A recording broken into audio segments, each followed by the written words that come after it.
हरे कृष्णा, राधे राधे। आज हम आपको माघ मास का 16वां अध्याय सुनाएंगे। कीर्ति वीर्य बोले, हे भगवान, वह राक्षस कौन था और कांचन मालिनी कौन थी? उसने अपना धर्म कैसे दिया और उनका साथ कैसे हुआ? ब्राह्मण, हे ऋषि, अत्रि की संतानों के सूर्य, मुझे आप मेरे कौतूहल को पूर्ण करते हुए कहिए। तब दत्तात्रेय जी ने कहा कि हे राजन, इस पुरातन विचित्र इतिहास को सुनो, जिसके सुनते ही वाजपेयी यज्ञ का फल प्राप्त होता है। कांचन मालिनी नाम की एक सुंदर अप्सरा थी, जो माघ मास में प्रयाग में स्नान करके शिव जी के मंदिर में जा रही थी। गिरिराज हिमालय पर्वत के कुंज में घोर रूप में खड़े एक राक्षस ने उसे देखा।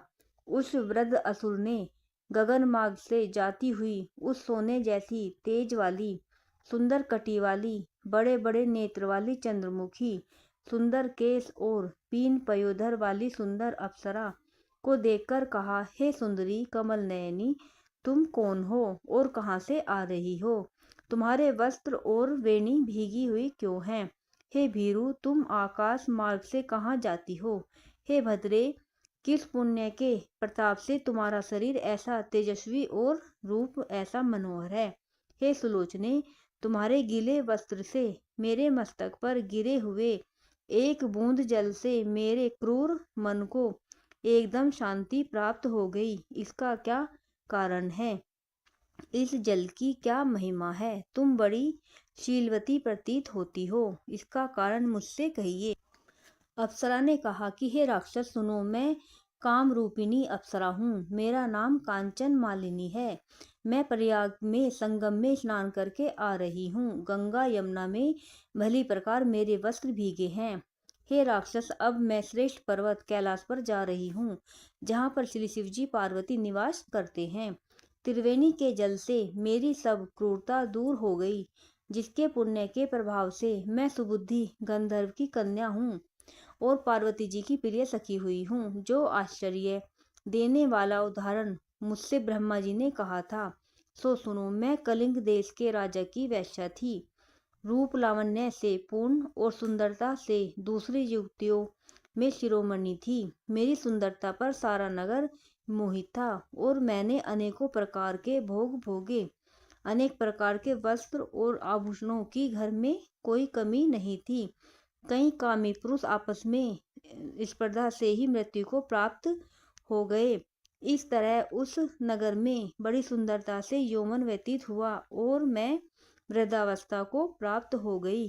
तब मेरे मन में विचार उत्पन्न हुआ कि मैंने अपनी सारी आयु पापों में ही व्यतीत कर दी। धर्म का कोई कार्य, दान, तप, यज्ञ आदि नहीं किया। शिव या दुर्गा जी की आराधना नहीं की।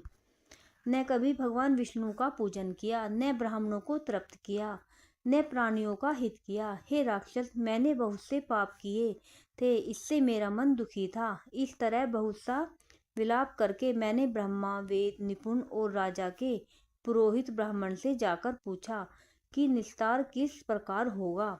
मुझ दीन पापिनी को पाप रूपी कीचड़ से उबारिए। हे ब्राह्मण, हर्ष से मुझ पर दया का जल छिड़किए। साधु सज्जन अच्छे बुरे सभी पर दया करते हैं। इस तरह मेरे करुण वचन सुनकर वे विद्वान ब्राह्मण मुझसे प्रेम पूर्वक बोले, हे सुमुखी, मैं तेरे सब निषिद्ध आचरणों को जानता हूँ। तू मेरी बात मान। शीघ्र ही प्रजापति के क्षेत्र प्रयाग में जाकर माघ मास में त्रिवेणी संगम में स्नान कर।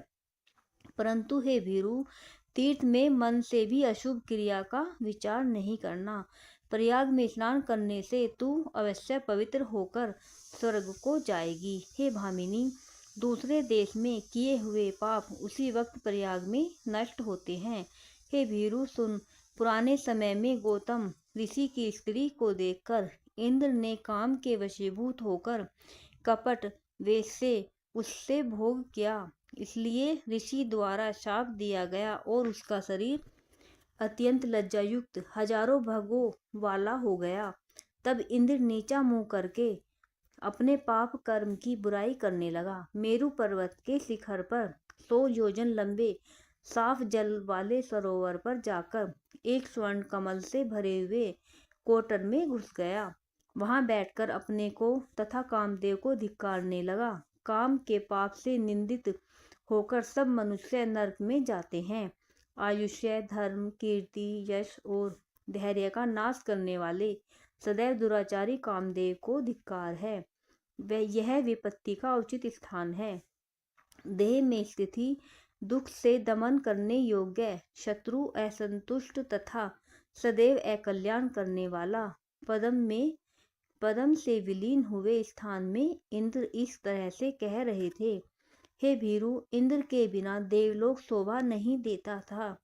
तब देवता, गंधर्व, किन्नर, लोकपाल, इंद्राणी, शची के सहित बृहस्पति जी से जाकर पूछने लगे कि हे भगवान, हम नहीं जानते कि इंद्र कहाँ गए, उनको कहाँ देखें। देवगण युक्त इंद्र के न रहने से स्वर्ग ऐसा शोभाहीन हो गया है जैसे शत पुत्र के बिना श्रेष्ठ कुल।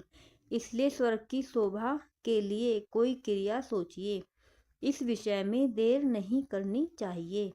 इन लोगों को ऐसा वचन सुनकर बृहस्पति जी बोले, अपने अपराध की लज्जा से वह जहाँ स्थित है मैं जानता हूँ। इंद्र के बिना सोचे विचारे जो कर्म किया है उसका फल भोग रहा है। नीति को छोड़ने से भयंकर फल प्राप्त होता है। अरे राज्य के मध्य से उन्मत्त कृत्य तथा अकृत्य का विचार न करें। भाग्य से नष्ट बुद्धि होकर लोग मूर्खता के काम करते हैं, जिसके अपराध से हम लोग तथा परलोक के पुण्य नष्ट हो जाते हैं। फिर गुरुजी सबको साथ लेकर उस जगह पहुँचे जहाँ पर इंद्र था।